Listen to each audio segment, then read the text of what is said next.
Hello everyone, I would like to talk to you about chapter 15 of my book, The Long Road to Cullerville.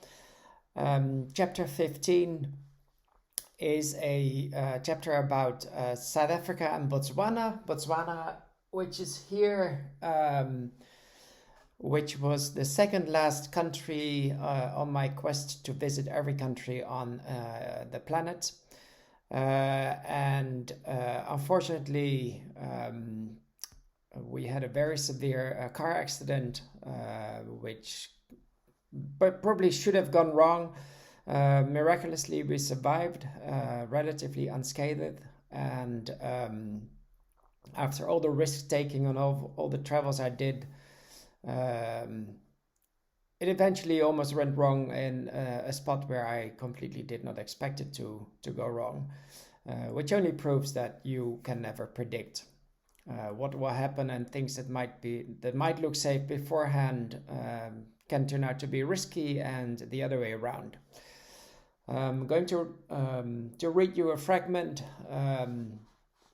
from almost the beginning of the chapter. The title of the chapter is "And Then It All Went Wrong." The door doesn't open. The windows are shattered into thousands of fragments lying on the floor, and I can reach my hand inside, grab the bag and, with some effort, pry it out from under the back seat.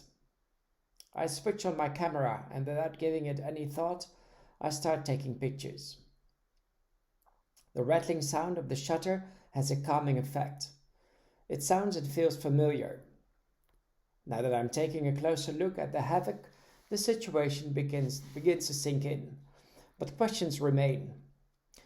Take those openings in the wreckage. They are too small to crawl through. Even if I was in that wreck, how would I ever have been able to wriggle myself out of it?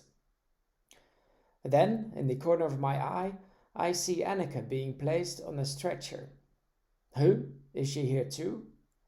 I carefully walk up to her, scared of what I'm about to see. She still lies on her back, her arms tight alongside her body, looking straight up.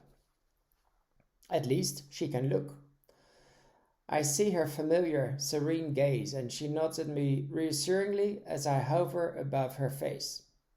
She blinks her eyes for a moment when a ray of sunlight hits them. Her head lies between two supports. The sight of her frightens me to death. This is not a dream. This is not a nightmare. This is real. Back at the wreck, I try to gather our belongings. I walk around haphazardly with things in my hands. All sorts of thoughts whirl through my head that don't want to fall into place, like in one of those glass globes where the snow keeps floating around after you shake it hard.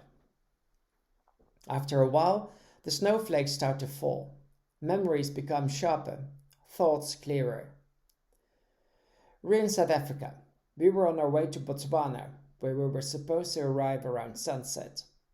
All kinds of questions are now running through my head. Is Annika seriously injured? How soon can we get a new car here?